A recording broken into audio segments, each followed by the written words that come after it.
Greetings, salutations, what's good everybody, it's your boy Card, here our partner in crime. Hey guys, what's up? It's OTK. And today we're going to be checking out YOASOBI. Now, you may recognize the name because Mm-hmm. they did Freeren's, one of Freeren's opening themes, the first Mm-hmm. opening theme for Freeren. I think you like the second one more than the first one, I think, when we were talking about Freeren. Yeah, I mean, Yeah. I'm not the hugest fan of both, but Yeah. yeah, I think I like the second one just a little bit more than the first. Yeah. Yeah. So YOASOBI is actually a duo. It's a guy and a girl. But you know, I believe the guy right now, Ayase, has been making more of the. He's been the one that's doing the production, and writing the songs. Remember Oshinoko? They Mm-hmm. did the opening for that. That song, of course. Show aside, that song, of course, like went mega viral. Mm-hmm. But this song they did also went omega viral. Now they Mm-hmm. are Japanese. They do a lot of different genres, but it like some like you'll even get like jazz, which you've heard of. Have you heard of B Stars before? Yeah. Have Yeah. you watched B Stars? Right? Yeah. Yes. It's Yes. okay. It's wait. Why we hit our head now? Wait a minute. Hold on. Look, Why? look, it's a problematic anime, and as someone who has watched it, I can honestly admit there's a You can lot say to you can say B Stars is good. It's safe here. No, Yeah, okay, yeah, look, because we like B Stars here, but we it's understand. good, but that Yeah, doesn't exempt it from the overall problematic nature of high school students, whether animal, beast man or yeah, not, and sexual situations mhm, aren't great. So, yeah, like, yeah, yeah. B just Stars, yeah, seen season's coming out soon, or at least the first half yeah, of it. So we'll get around to a wider discussion on that on the anime yeah, channel, I'm sure. yeah. So this song is called "Racing Into the Night." And has a warning: the following content may contain a word we're not going to say, or self harm, mainly because you don't want to get monetized. But yeah, now when you the reason why I wanted to make sure like they had the subs for this because it's one of you'll see, Okay. you'll just see 275 million views is a lot.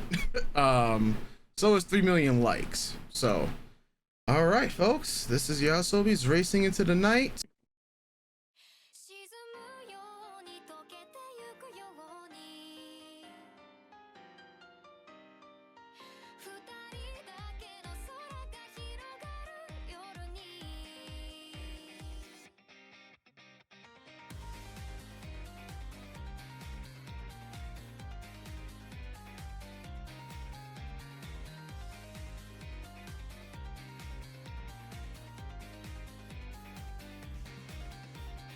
さよならだけだったその一言で全てが分かった日が沈み出した空と君の姿フェンス越しに重なってた初めて会った日から僕の心の全てを奪ったどこか儚い空気をまとう君は寂しい目をしてたんだいつだってチクタクとなる世界で何度だってさ触れる心ない言葉うるさい声に涙がこぼれそうでもありきたりな喜びきっと二人なら見つけられる I should note that this is the first time I'm seeing the video to this too. 笑えない君に思いつく限り眩しい明日を明けない夜に落ちてゆく前に僕の手を掴んでほら忘れてしまいたく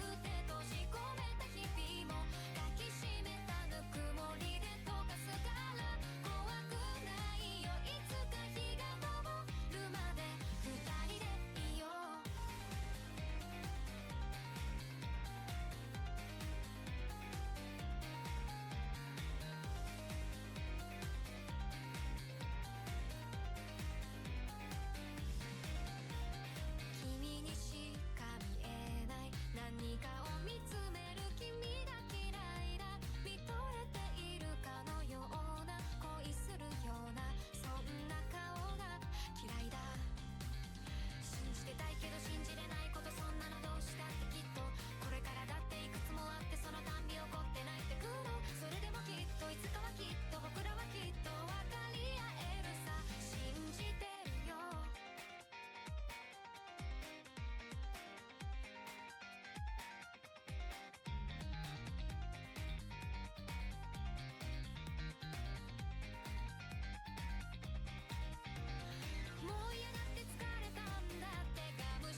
That is the full video. So to give some context, listening to the song, very different experience from learning what the actual song was about. I didn't learn that that's what this song was about until a few months ago. And so when we made the when I remade those channels, I was like, all right, this is definitely gonna be a video that tackle, you know, pretty much to come to today. Yeah, because I've heard the song, you know, I forgot the anime that it was a part of. When I was checking out YOASOBI's work, I'm like, oh yeah, this song's a jam. And then I saw this group of YouTubers called the Anime Men, and they did the because I was gonna hold off on the music video until we react to it, but they did a their own music video to this song itself. And so I'm looking at that music video, or like their version of it, and I'm just like, why is this music video so different from how the song is? Like, it's literally, it's like, it's jumpy, it's like electrifying, all this other stuff, and then the actual lyrics is there, and I'm just like, oh, wait a second, this shit is actually like depressing. But it was the reason why I remembered to bring the song up is because we were just talking about it either last week or the week before, about how there's some songs out there that, you know, they're gonna have like the most craziest, like everything is so energetic with the beat, but then the song is just like, so then it's like, I hate my fucking life. Like, but no, it's don't you hate yours too? Like when we were listening to the emo jam. So yeah, that was my initial thing. But yeah, I mean, watching the actual music video, and seeing how it had that warning, I was just like, oh, that's why I was surprised. I was like, oh, like, I knew what the song was about, but then it just reconfirmed. I was like, okay, now we are really, lack of a better term, diving in, because, you know, the animation started off with them diving, and then to end it off going back to it. 'Cause I believe in music terms, this is like sonata form. Someone could correct me if I'm wrong, but I believe that's what it would be called. And, you know, sonata form, you return back to the original, like to the starting point. But this is after you introduce like a new tune or a new key, pretty much, and that's what the song had.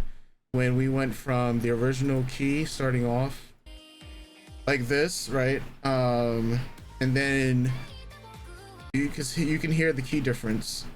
And how we're in a like almost an entirely different octave as well. So that's what I mean, like the sonata form. So we've already reintroduced, I want to say, music theory wise, was it capitulation? I could be wrong. It's been too long, but yeah. So my music stuff aside, what did you think about what you saw? Well, what do you think Yeah. about the music video? Because Oh, since we're so reacting to the music video. with the music video stuff, right? Because it's a very interesting to read the lyrics and match it to the music video. So I feel like a lot of the times we're going to be silent. A lot of the times, like, because it's not like trying to pull away and looking at what was going on and whatnot. Between the video starting off with this couple here, and then the girl is falling by herself. So in the beginning, I'm just like, were they planning on doing something together? And then he was at the last moment, he just let her die, right? That's what I thought was going on, and because it's a lot of featuring him and her seemingly like dead, and him following her to her death and whatnot. And then the part that was really telling was when the walking animation, right? So at one point, and I want to pull it up here. At one point, I think this was it here when he's covering her eyes.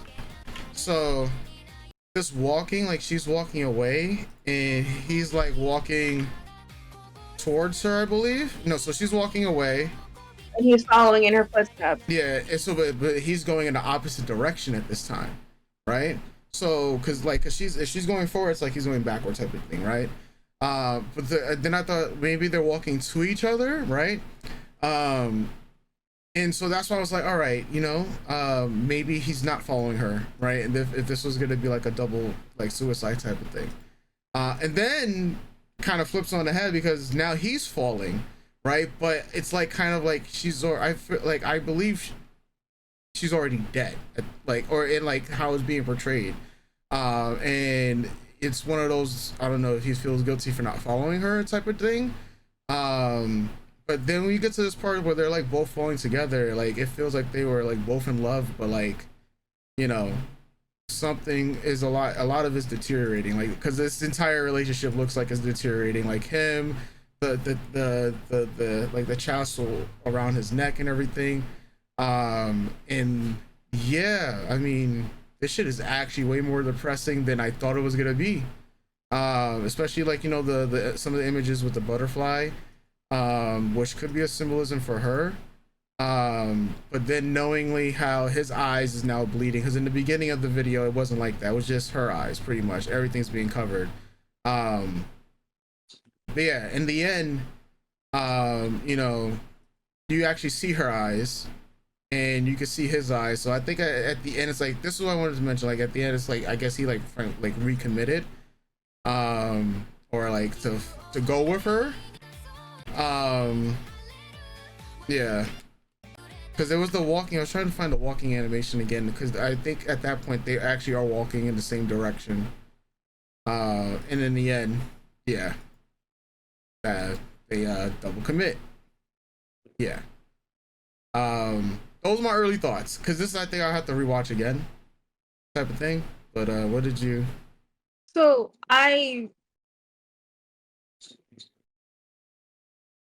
do I want to start with the song first? Let me start with the music video first, because Okay. it is a music video reaction.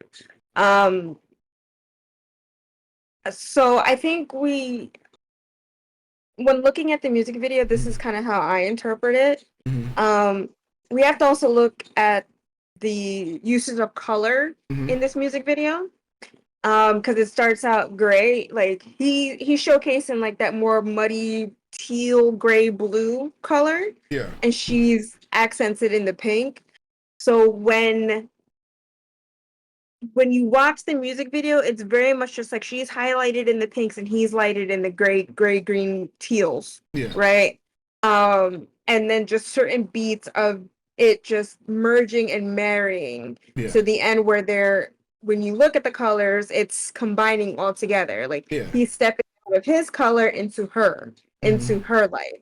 I think what the characters are representing is two people who are so unhappy with life, who are trying to find comfort within each other, and can't quite get there. And I think the song mentions that maybe with you, the mundanity, there's happiness in the mundanity. And then eventually it gets to the point where they're both cracking and it's falling apart and it's deteriorating, like you said. Mhm. I think the butterfly kind of symbols that snuffing out Bleeding. of life, Yeah. of that snuffing out of, oh yeah, I don't want to do this anymore. Because Mhm. he stabs it, she breaks it, Mhm. and it just floats away. And at the end, it touches their hand, but it still breaks and floats away. Yeah. So I feel it's them coming to the decision together that even though I thought with you I could find a happiness, both Mhm. feeling this way. I thought with you there was a happiness that can be found in this life that I no longer want to live. And then them both deciding life isn't worth living, even with this love that we have together. Mhm. So I think we should both just end it. What is the point, right? Yeah. Um, and it's a sad kind of romance Mhm. where two individuals who are so hurt and broken think they could find the answer within each other, but the answer is, even though together whatever's broken in them can't be fixed. Mhm. So let's just be broken together forever. Let's just, this is, we are the pieces, these are our broken pieces, and together we just, it's over. Yeah. That's kind of how I see it. And that's what I'm getting in the theory, in the color theory of it. Mhm. He finds her and she's on this path of, well, I kind of want to end it all. Yeah. And he is toying with that idea, but it's not sold to him yet. So he sees, like, in her, maybe with you, I can find a reason to live. But she's already like, well, that's kind of, I love you, but not the path I've set for myself. Yeah. And in that, they can't find that reason to live within each other, though they still love each other and want to be together. And they choose to be together, but no longer a part of this life, Yeah. which is a sad romance. And I think that's what the marrying, like, it gets dark, like, this usage of color where they're lighter but the surroundings are darker is a huge contrast to when she first falls and Mhm. when he falls by himself. This is more succinct. There, it's more matching, it's more together. And her kissing him at the end, I think, more represents that, you know like grabbing his hand and him not waking up, but her Mhm. eyes being clear. And that's another thing too. Like, he's trying to, the eyes bleeding, and Yeah. he's trying to take away that sadness in her. And then he does, but the sadness is still in both of them. So that's Yeah. what her wiping away the tear in his eyes. Yeah. That emptiness, that sadness, that unwilling to live is still within both of them. Though now they both see clearly. Though they both see what they feel they need to do. Yeah. I think that's visually extremely beautiful storytelling. Like, again, like, I think, like you said, I do need to watch it a few more times just to kind of break down the elements of it. Yeah. I also really appreciate that it looks like old school manga art. Yeah.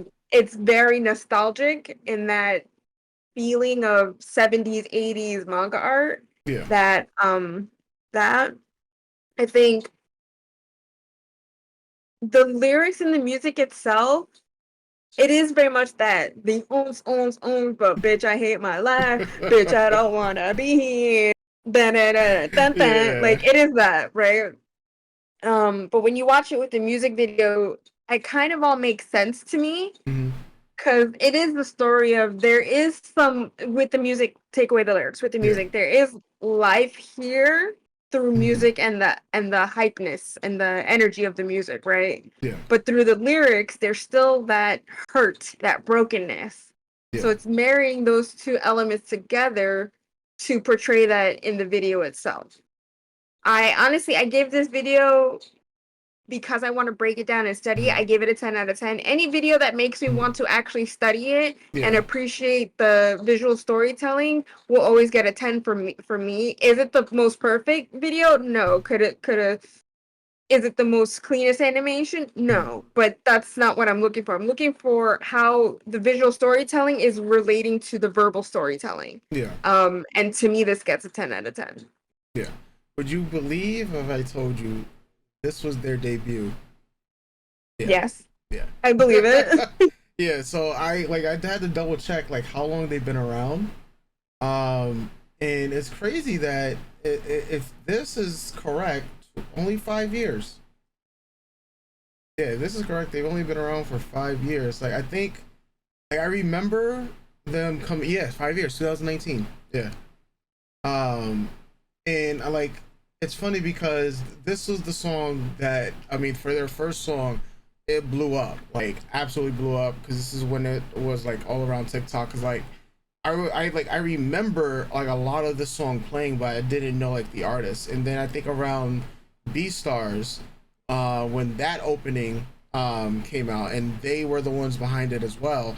I was like, all right, let me download it. And so then I start listening to like all the songs in the album. I'm just like, wow, like this is kind of crazy for like a debut like project. Like just listening to the song, and then it's like, all right, well, every song after that that they've released has always like gone to like garner like some type of viral like acclaim or fame. The Freeman song, for instance, that one also went viral. So yeah, a lot of their songs like they've yeah, this duo, even though it's mainly the girl Okura that does the most singing. Yeah, it's really they've been really nailing it. I mean, Idol, of course, the Oshinoko theme went on to go. It's crazy now that I think about it. It's like every year they come out, whenever they make their comeback, it just goes viral. But it also is, I think it goes hand in hand sometimes with the anime that does get picked for their songs. When Beastars came out, like that's opening theme, I was just like, yo, this is a banger. But Beastars was like that was it was a talking point when it came out. Oshinoko, talking point when it came out. Freeren, talking point when it came out. Their debut, talking point when it came. Like their like whatever synergy they have together, where it's between just like her voice, the lyrics that are being written, the production that Ayase does. Like it just been it's a perfect marriage for it. Mm-hmm. Yeah. But all right. I guess we'll end off things there. We'll definitely be checking out more of them in the near future. So stay tuned, everybody. We'll catch you guys next time. I already know.